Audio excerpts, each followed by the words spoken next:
My channel the chalkboard champion. कैसे हैं आप सब? उम्मीद है आप बहुत अच्छे होंगे। मैं भी बिल्कुल बढ़िया हूँ गाइस। आज अपन पढ़ने वाले हैं कैश फ्लो और इनकम स्टेटमेंट के बारे में। तो इससे पहले वाले वीडियो में अपन ने पढ़ा था कि फिक्स कॉस्ट क्या होती है, वेरिएबल कॉस्ट क्या होती है, कैश रजिस्टर के बारे में पढ़ा था। तो आज अपन कैश फ्लो और इनकम स्टेटमेंट के बारे में पढ़ेंगे। तो इसके लिए मैं एक एग्जांपल लूंगी, तो आप मेरे साथ पढ़िएगा। तो चलिए स्टार्ट करते हैं। हाँ तो गाइस देखिए अपन पढ़ने वाले हैं इनकम स्टेटमेंट के बारे में। Income statement majorly PNL statement को ही इनकम स्टेटमेंट कहते हैं। ये किसी एक पीरियड के लिए बनता है, मतलब कि अगर आपका जो अकाउंटिंग ईयर है वो जनवरी से दिसंबर का है तो ये दिसंबर एंडिंग के लिए बनेगा। अगर अप्रैल से मार्च का तो मार्च एंडिंग के लिए बनेगा। अगर 3 महीने का पीरियड है तो 3 महीने के लिए बनेगा। ठीक है। तो मेजरली प्रॉफिट का मतलब क्या होता है कि टोटल सेल्स माइनस एक्सपेंस। ठीक है। तो अपन एक एग्जांपल में से पढ़ते हैं। सुमन है started a bedsheet from house, मतलब अपने घर से चादरें बेचती है। 25 बेडशीट खरीद के लाई है, 100 रुपए की एक बेडशीट, और बेच कितने में रही है? 200 रुपए में। और 500 रुपए उसने ऐड करने में लगाया, मतलब पैम्पलेट बातें कि मैं बेच रही हूँ, और बाहर बैनर वैनर लगाया, तो 500 रुपए उसमें लग गए उसके। अब उसकी इनकम स्टेटमेंट में हमको इनकम कैलकुलेट करनी है। तो सबसे पहले ये एग्जांपल 2 अपन एग्जांपल 1 ही पढ़े कि क्वांटिटी, स्टेट और टोटल। सेल कितनी है? इसका नाम दे दिया है ए। 25 बेडशीट सेल करी उसने, 200 रुपए की एक है, तो 5,000 रुपए उसने अर्न करे। और कितने खरीद के कितने लाई? बी वेरिएबल कॉस्ट या कॉस्ट ऑफ गुड्स सोल्ड। तो 25 जो है वो 25 की बेडशीट उतने खरीद के लाई थी, 100 रुपए में 2,500 रुपए लगे। तो उसका प्रॉफिट कितना हो गया? 2500 रुपए का। और फिक्स कॉस्ट कितना लगा? मतलब अगर वो बेचती भी नहीं ना, मतलब अपने बेडशीट्स बेचती नहीं, फिर भी उसको ये फिक्स कॉस्ट, मतलब उसने जो एड पे खर्चा कर दिया वो तो उसको भरना ही पड़ता। तो ये 500 रुपए उसकी फिक्स कॉस्ट हो गए। तो ये हो गया अपना profit before tax is equal to C minus T. 2,000 रुपए उसके नेट प्रॉफिट हो गया। और उसके बाद अगर टैक्स वैक्स पे कर दिए तो वो उसमें से माइनस कर लेंगे। तो ये एक फॉर्मेट है कि अभी आपको कैलकुलेट करना हो इनकम स्टेटमेंट, तो ये इस फॉर्मेट में करना पड़ता है कि सेल में से सीओजीएस माइनस करो तो आपका प्रॉफिट आता है, और उस प्रॉफिट में से फिक्स कॉस्ट माइनस करो तो पीबीटी आता है। पीबीटी बोलते हैं प्रॉफिट बिफोर टैक्स। वैसे ही दूसरा एग्जांपल भी वही है। तो इसको मैं तो नहीं समझा रही हूँ क्योंकि ये इतना फालतू इतना बड़ा हो जाएगा। तो प्रॉफिट बिफोर टैक्स क्या होता है कि ग्रॉस प्रॉफिट में से फिक्स कॉस्ट माइनस किया, और ग्रॉस प्रॉफिट कहाँ से आता है? Sales minus COGS. ठीक है। अब अपन पढ़ने वाले हैं उसके अपन पढ़ने वाले हैं इसके आगे का। अब इस ये सविता साड़ी शॉप है, इसके बारे में पढ़ेंगे। तो इससे अपन इनकम स्टेटमेंट भी बना लेंगे, और कैश फ्लो जो है अपन आगे पढ़ने वाले हैं, तो वो कैश फ्लो भी इसमें से बना लेंगे। तो ध्यान से सुनिएगा इसको। ठीक है। सविता ने एक सर्वे किया नेबरहुड में, और देखा कि भाई साड़ी शॉप यहाँ पे नहीं है, तो मैं साड़ी शॉप खोल सकती हूँ। तो फिर वो सूरज से साड़ी लेके आई, और ताकि वो बेच पाए। ठीक है। तो उसने सोचा कि मैं कितने टाइप की साड़ियाँ खरीदूंगी, या फिर कैसी साड़ी खरीदूंगी। तो 250 रुपए वो एक पीस का बोला कि 250 रुपए में बेचूंगी। और कहाँ से कितने रुपए में मिलेगी? ये 125 रुपए में मुझे वो साड़ी मिलने वाली है। और इस साड़ी को पैक करने के लिए मुझे, मतलब वो ऊपर जो ट्रांसपेरेंट जो होता है पॉली बैग, वो लगाने के लिए 12.5 रुपए एक पॉली बैग लगेगा, या उसको पूरा पन्नी वन्नी पैक करने में 12.5 रुपए लगेंगे एक साड़ी पे। फिर उसने 2 स्टाफ रखे, जो है ना एक तो 2 स्टाफ रखे, एक तो वो घर-घर जाके बेच के भी आएगा, और दूसरा रखा दुकान पे कि वो हेल्प करेगा उसकी शॉप पे। तो उन दोनों की 1000-1000 रुपए सैलरी है हर महीने की। और सेल का कमीशन भी रखा कि जो डोर टू डोर वाला इसके लिए कमीशन भी रखा, जितने सेल करोगे उसका 10% कमीशन मिलेगा। और फ्रेट मतलब होता है कि ट्रांसपोर्टेशन चार्जेस हर साड़ी के 12.5 रुपए। ठीक है। और जो उसका शुरू आगे का जो घर का हिस्सा था वो था 1500 रुपए रेंट पे दे रखा था उसने। तो उसने खाली करवाया, और वहां पे उसने अपना दुकान खोल दिया। ठीक है। और फिर सारे फर्नीचर लाइटिंग वाइटिंग लगाई। 90,000 की फर्नीचर पे लाइटिंग लगेगी उसकी, 20,000 की उसके पास सेविंग्स पड़ी थी। तो और तो वो उसने उसको लोन पे सॉरी 20,000 की जो सेविंग्स पड़ी थी उसने कैपिटल में इन्वेस्ट कर लिया। 1 लाख रुपए का लोन लिया बैंक से 12% इंटरेस्ट पे। और बस ये हो गया। और फिर अब मंथली जो बिल है उसका 500 रुपए उसका यूटिलिटी बिल आएगा, मतलब इलेक्ट्रिसिटी का बिल आएगा, फोन बिल 500 रुपए का आएगा, और छोटे मोटे खर्चे मिला के 1000 रुपए हर महीने का ये खर्चा होगा। तो ये पूरा खर्चे का पूरा फॉर्मेट पता चल गया कि भाई उसका इंटरेस्ट भी देना पड़ेगा लोन पे, उसका लाइट का बिल, फोन का बिल, दूसरी पेटी एक्सपेंसेस, और जो उसने शुरुआत में बिजनेस स्टार्ट करने के लिए जो खर्चे करे, और कितने रुपए में वो प्रोडक्ट्स बेचेगी, सब अपन को अभी पता चल गया। ठीक है। अब ये जो चीज़ है ये प्रोजेक्टेड सेल है, मतलब 6 महीने में उसने सोचा है कि कितना है ना, कितनी मैं साड़ियाँ बेचूँगी, और कितना मैं कैश में बेचूँगी साड़ियाँ, और कितना उसमें बेचूँगी किस में, क्रेडिट में।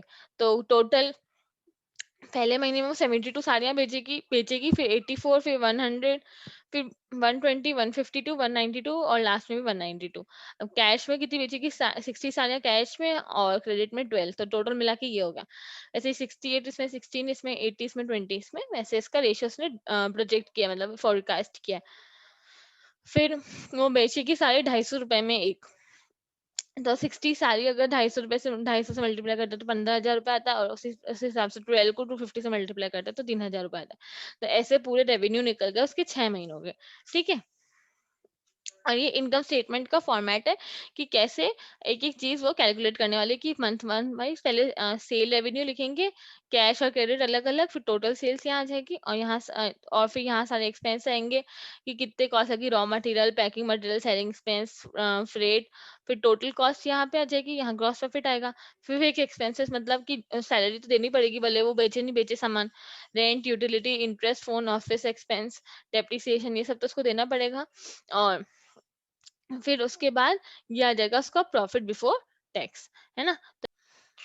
हाँ, तो गाइस ये पूरा है ना इनकम स्टेटमेंट है, मतलब अब आपको इसमें सिर्फ अमाउंट्स डालने हैं, बाकी यही बनेगा कि कैश क्रेडिट कितना है, रॉ मटेरियल में कितना खरीदा, मतलब पैकेजिंग का बताया था ना, 12.5 रुपए एक साड़ी पे लगेंगे, सेल्स कमीशन 10% लगेगी, फ्रेट 12.5 रुपए एक साड़ी के लगेंगे। उस हिसाब से पूरा पैकेज पूरा ये कर रखा है। तो ये अब कैलकुलेट करके आपको इसमें फिल करना पड़ेगा एग्जाम में अगर आ गया तो। ठीक है। और कैश फ्लो मतलब इसी का देख लो, कैश फ्लो में क्या होता है, बिल्कुल कैश बुक की तरह होता है। उसमें जितने भी हमने है ना एक्सपेंस करे होते हैं ना, वो सारे आते हैं। वो सिर्फ कैश के नहीं आते, बैंक के भी एक्सपेंस करे होते हैं, सब इसमें आते हैं। मेजरली इसमें हमको पता चलता है कि हमारे बिजनेस में कितने इनफ्लो हुआ, कितना पैसे आया हमारे पास, और कितना आउटफ्लो आया, कितना गया। ठीक है। भले वो कैश में हो, भले वो हो क्या हो, क्रेडिट में, उससे कोई फर्क नहीं पड़ता। बस हमारा बिजनेस का जो है, मतलब हमारे पैसे कितने, हमारे हाथों में से कितने गए और कितने आए, उसका पूरा रिकॉर्ड होता है। ठीक है। भले वो अपन मशीनरी खरीदे तो भी वो उसमें रिकॉर्ड होगा, या आपने क्रेडिटर को पैसे दिए वो भी रिकॉर्ड होगा।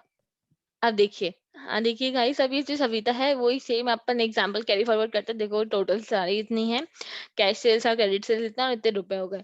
और अब सविता अपना बिजनेस करने के लिए तैयार है, उसके पास 20,000 का खुद का पैसा है, 1 लाख रुपए वो बैंक से लेके आई है, 1500 रुपए जो है रेंट पे करना है। अब जो उसका पोर्शन जो है घर का, 1500 रुपए में से वैकेंट करवा दिया, 90,000 रुपए की फर्नीचर वर्नीचर आएगा, और 125 रुपए की साड़ी साड़ी खरीद के लेके आती है, और उसपे उस 125 रुपए के अलावा 12.5 रुपए उस पे पैकिंग पे खर्च करती है, और बाकी 12.5 रुपए हर साड़ी पे फ्रेट पे खर्च करती है।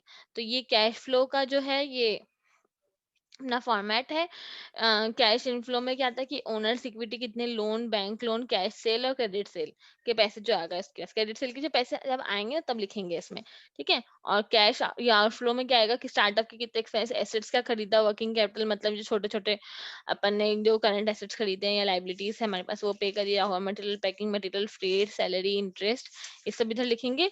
और जितना सरप्लस हुआ, मतलब हमारे पास इनफ्लो ज्यादा है आउटफ्लो कम है, तो वो सरप्लस हो जाएगा, अदरवाइज डेफिसिट हो जाएगा, मतलब आउटफ्लो ज्यादा है हमारा और पैसे ज्यादा ज्यादा रहे, आ कम रहे, और क्यूमुलेटिव मतलब टोटल यहाँ पे आ जाएगा। ठीक है। और क्लोजिंग बैलेंस आ जाएगा। तो आप देखिए, सविता की जो मनी थी 20,000 रुपए खुद की थी, बैंक लोन 1 लाख रुपए, तो टोटल 1,20,000 हो गया। ठीक है। और आउटफ्लो क्या क्या हुआ, 90,000 फर्नीचर के परचेज के, 72 साड़ी, 72 इंटू 125 9,000, और 72 साड़ी को पैकिंग किया तो 900 रुपए उसके पैकिंग के, फ्रेट चार्जेस के 900 रुपए उसके चार्जेस। आउटफ्लो टोटल कितना हो गया, 90,000, 9,900 और 900 हो गया, 1,08,000। आपको दिखेगा कि ये भाई 10,000 लिखा हुआ है, इसमें एक जीरो कम है।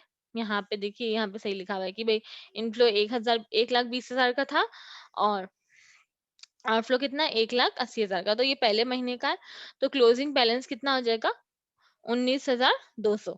ठीक है, फिर अगले महीने में इस महीने का जो क्लोजिंग बैलेंस होगा वो अगले महीने का ओपनिंग बैलेंस हो जाएगा। तो ऐसे हर महीने का कैलकुलेट करेंगे और उसमें अगर इंटरेस्ट इंटरेस्ट होगा वो भी कैलकुलेट करके टोटल पूरा इन्होंने पूरा 6-7 महीने का जितना भी है वो सारा कैलकुलेट करा है।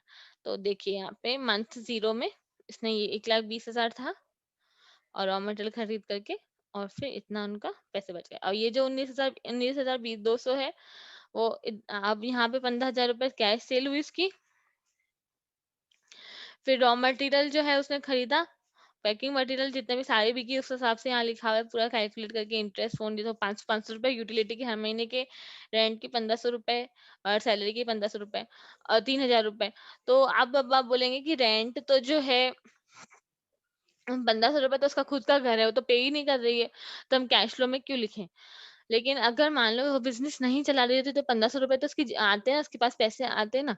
अब उस मान लो तो ऐसा माना जाता है कि ऐसा अगर हम लोग खुद का कुछ ऐसे प्रीमाइसेस यूज करते हैं ना तो उसका भी कॉस्ट बिजनेस में ऐड करते हैं, क्योंकि अगर हम बिजनेस नहीं कर रहे होते तो हम उसको कहीं पे और भी लगा लेते, तो वो वहां से हमको पैसे आ रहे होते, तो इसलिए हम बिजनेस कर रहे हैं तो हम उसको अपने कॉस्ट में इंक्लूड कर लेते हैं।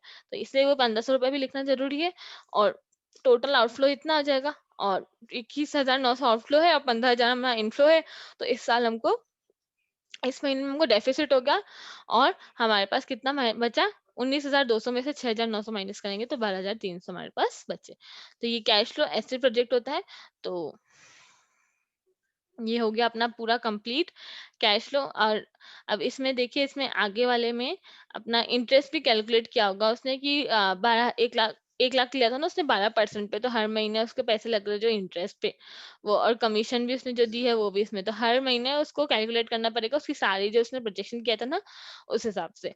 तो अगर आप एक बार ये क्वेश्चन करेंगे तो आपको अच्छे से आ जाएगा। तो कोई इतना कोई बड़ी बात नहीं है इसको कैलकुलेट करना। तो बस ये अपना कैश फ्लो वाला जो टॉपिक है वो खत्म हो चुका है। अब अपन पढ़ेंगे पीईपी के बारे में, ब्रेक इवन एनालिसिस। ये बहुत इंपॉर्टेंट टॉपिक है, तो आप मेरे साथ बने रहिए, अपन आज इसको पढ़ेंगे, ठीक है। अपन पढ़ने वाले हैं ब्रेक इवन एनालिसिस के बारे में।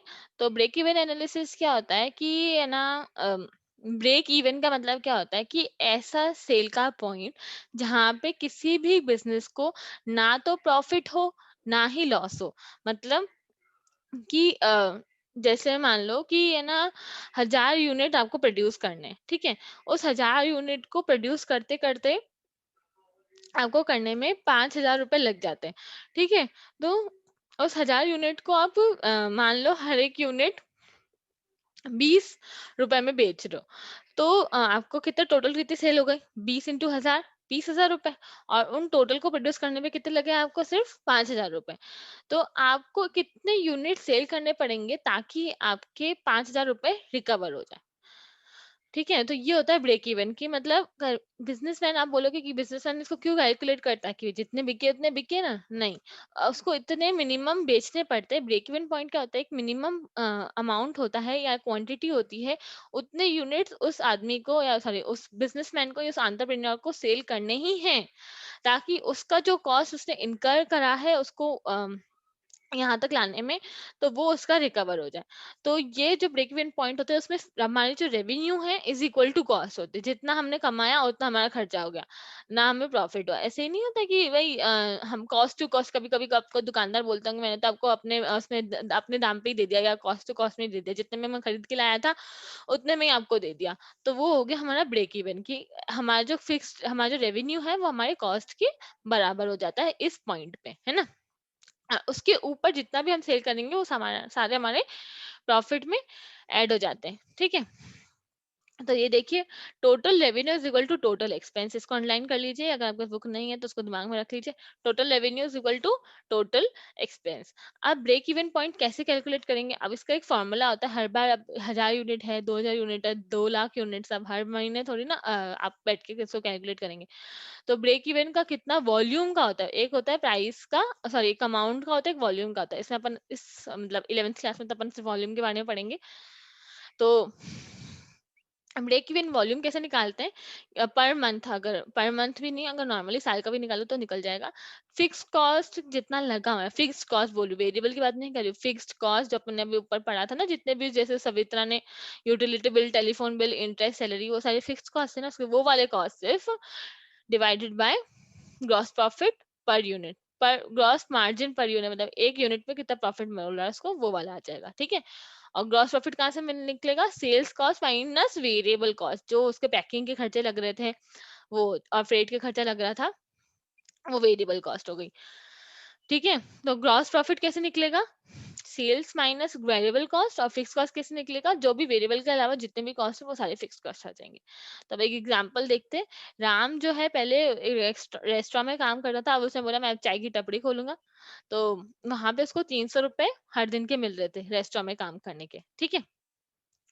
अब उसने बोला कि मैं चाय की टपरी खोलूंगा ठेले वेले पे, और फिर उसके लिए उसने सारे, इसको लगा कि भाई बर्तन वर्तन चाहिए, ठेला चाहिए, और सिलेंडर चाहिए, और क्या बोलते हैं उसको, पतीला चाहिए, वो सब मिला के 12,000 रुपये खर्चा होने वाला है उसका। और फिर शुरुआत में उसको 1,000 रुपये चाहिए होंगे, ताकि वो दूध, चीनी, कप वप, चाय पत्ती, ये सब लेके आए, ठीक है। फिर राम के पास जो है 1,000 रुपए थे, उसके पास, उसकी जेब में 1,000 रुपए थे, तो वो और 12,000 रुपए अपने दोस्त से लेके आया। 1,000 रुपए तो वो सामान लेके आया, और 12,000 रुपए अपने दोस्त से उधार में लेके आया कि भाई दे दो। उसने बोला कि मैं तुमको क्या करूंगा, हर दिन तुमको 4 रुपए इंटरेस्ट दूंगा। तो ये 12% हो गया कि हर हर 12% पूरे साल का, तो हर दिन का 4 रुपए उसको इंटरेस्ट देगा, ठीक है। तो अब उसका कॉस्ट क्या लगा, 1 लीटर दूध आता है उसका 30 रुपए में, 2 लीटर पानी आया 2 रुपए में। अब 2 रुपए का पानी तब सोच लीजिए, है ना वो। और चीनी आई 300 ग्राम 30 रुपए में, चाय पत्ती आई 100 ग्राम 20 रुपए में, और जो भी उसका सिलेंडर लगा 2 रुपए, तो टोटल 84 रुपीज है। 1 लीटर दूध से उसको ये सब चीजें बनानी पड़ गई, तो ये हो गया उसका 1 लीटर दूध से जो जितनी भी चाय बनाए उसका खर्चा हो गया 84 रुपीज, है ना। उसके बाद इस 1 लीटर दूध उसके पास था ना, उसने बोला कि 100 ml जो भी क्वांटिटी होगी, उससे वो 30 कप बना लेगा, ठीक है। तो 30 कप बना लेगा, और हर कप का कॉस्ट कितना होगा, 30 कप बना लेगा, और फिर बोला अंदाजा से मैं 30 कप बना लेता हूँ। फिर थोड़ा बहुत चाय गिर गई, या फिर डुल गई चाय, या कप गिर गया, तो 2 कप का हटा दिया उसने, तो 28 कप टोटल बना लेगा। तो 84 रुपीज उसकी टोटल कॉस्ट थी 1 लीटर की, तो उससे 28 कप बन जाएंगे, तो मतलब एक कप का कॉस्ट कितना आ जाएगा, 3 रुपए। तो बोला है कि एक कप जो है वो 3 रुपए का हो जाएगा। और बोला कि अभी तो इसमें आपने 84 रुपीज में वो देखा नहीं कि डिस्पोजेबल जो कप था वो है ही नहीं, मतलब कप किस में देगा, वो जो डिस्पोजेबल कप एक 50 पैसे का आता। तो टोटल कॉस्ट कितनी हो गई, 3 रुपए तो बाकी सामानों की, और 50 पैसे उसके एक कप के, तो 3.5 रुपए उसकी कॉस्ट हो गई। फिर राम ने देखा कि भाई यहाँ के आसपास के जो चाय की टपरी वाले हैं, सब 5 रुपए कप के बेचते हैं, तो बोला मैं भी 5 रुपए बेचूंगा। तो फिर उसने, उसका क्या हो गया, 5 रुपए का कप बेचता, 3.5 रुपए उसकी कॉस्ट है, तो उसकी ग्रॉस मार्जिन कितना हो गया, एक कप का 1.5 रुपए। तो ये सब जो कॉस्ट है वो सब इसकी वेरिएबल कॉस्ट है, क्योंकि चाय बनाएगा तभी उसको दूध चाहिए, चाय पत्ती चाहिए, गैस चाहिए। अगर चाय बनाने बंद कर दी तो ये सब चाहिए ही नहीं, ठीक है।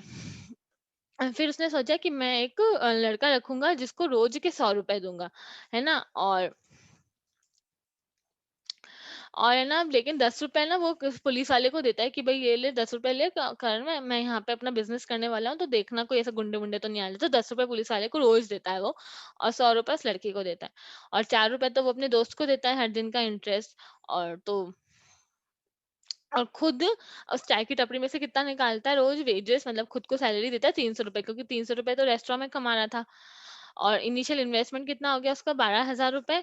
तो उसने बोला कि मैं ये 12,000 रुपए उसको 5 साल में लौटा दूंगा, क्योंकि अब हर दिन जो 300 रुपए कमा रहा होगा, वो तो 12,000 रुपए कब जमा करेगा, कब उसको देगा। तो फिर है ना, उस हिसाब से उसकी फिक्स कॉस्ट कितनी हो गई, 300 रुपए तो उसकी खुद की पैसे, 99 रुपीज अपने उस छोरे को देगा, 10 रुपए का वो प्रोटेक्शन चार्जेस पुलिस वाले को देगा, 4 रुपए इंटरेस्ट लेगा, और 7 रुपए का क्या होगा, ये जो इंटरेस्ट जो है ना, जिस ट्रांसलेट टू एक्सप्रेशन 7 रुपए पर डे, ये 7 रुपए भी वही है, इंटरेस्ट का भी पार्ट है, तो कुल मिला के कितना हो गया, 420 रुपए इसकी फिक्स कॉस्ट हो गई। तो अब इसका इनकम स्टेटमेंट, जो अब इनकम स्टेटमेंट का तो फॉर्मेट अपन ने देखा था, देखिए इस महीने एक दिन में से 200 कप बेचे, दूसरे दिन में 280, 300 में 500 और चौथे दिन में 1000 कप बेच दिए चाय के। 5 रुपए की चाय बिक रही है और 3.5 रुपए इसकी वेरिएबल कॉस्ट लग रही है, तो इतने कॉस्ट हो गए, तो ग्रॉस प्रॉफिट कितना हो गया, 300, 420, अच्छा ये हो गया। और हेल्पर वेज 99 रुपीज, ये देखो फिक्स्ड है तो सब में सेम आएगा। ओन वेज 3 रुपए, डेप्रिसिएशन 7 रुपए, रेंट जो है 10 रुपए लग रहा है, प्रोटेक्शन मनी और इंटरेस्ट जो है वो 4 रुपए लग रहा है। तो टोटल फिक्स एक्सपेंसेस कितने हो गए, 420 हो गए। और ये जो है अपना ये प्रॉफिट बिफोर टैक्स क्या होगा, इसमें से हम माइनस कर लेंगे 300 में से 420 माइनस कर लेंगे, 120 आएगा, ठीक है। और अब इस सेकंड वाले में क्या होगा, 420 हमने कमाए और उतने हमने खर्च कर दिए, तो ये तो प्रॉफिट ही नहीं मिला हमको। तीसरे दिन में 750 रुपए हमने कमाए और 420 खर्च कर दिए, तो 330 रुपए हो गए। और लास्ट में हमने 1500 रुपए कमाए और 420 ही खर्च करे, तो 1000 रुपए का हमें प्रॉफिट हो गया। तो ये हमारा इनकम स्टेटमेंट है। तो अब ब्रेक इवन पॉइंट कैसे निकालेंगे हम, मैंने बताया था आपको, फिक्स कॉस्ट जो है हर दिन का, ये हर दिन का, तो हर दिन का divided by gross profit per unit. तो फिक्स कॉस्ट कितना था, 420 रुपए, और ग्रॉस प्रॉफिट पूछ, वेरिएबल कॉस्ट में ग्रॉस प्रॉफिट कितना है, 150 रुपए। तो डिवाइड करेंगे तो 280 कप्स। तो उस हिसाब से, इसके सब चीजों के हिसाब से जो भी है ये आदमी का नाम राम, राम को रोज 280 कप तो मिनिमम बेचने ही है, क्योंकि देखिए जब उसने 280 कप बेचे तो उसको ना प्रॉफिट हुआ ना लॉस हुआ। लेकिन जैसे उसने उससे ऊपर बेचना चालू हो गए तो उसको प्रॉफिट हो गया, और 280 से कम बेचे डे वन में तो उसको लॉस हो गया। तो 280 कप जो है उसको मिनिमम बेचने ही बेचने, ठीक है।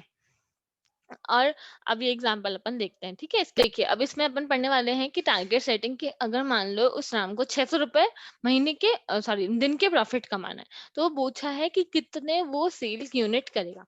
तो इसमें अपन कैसे कैलकुलेट करते हैं, वो सेम ही अपना जो अपना फॉर्मूला है कि हमारा ब्रेक इवन पॉइंट का फॉर्मूला क्या होता है, फिक्स कॉस्ट अपन ग्रॉस प्रॉफिट, उसमें जो अपना एक्सपेक्टेड प्रॉफिट है ना वो ऐड कर दो, ठीक है।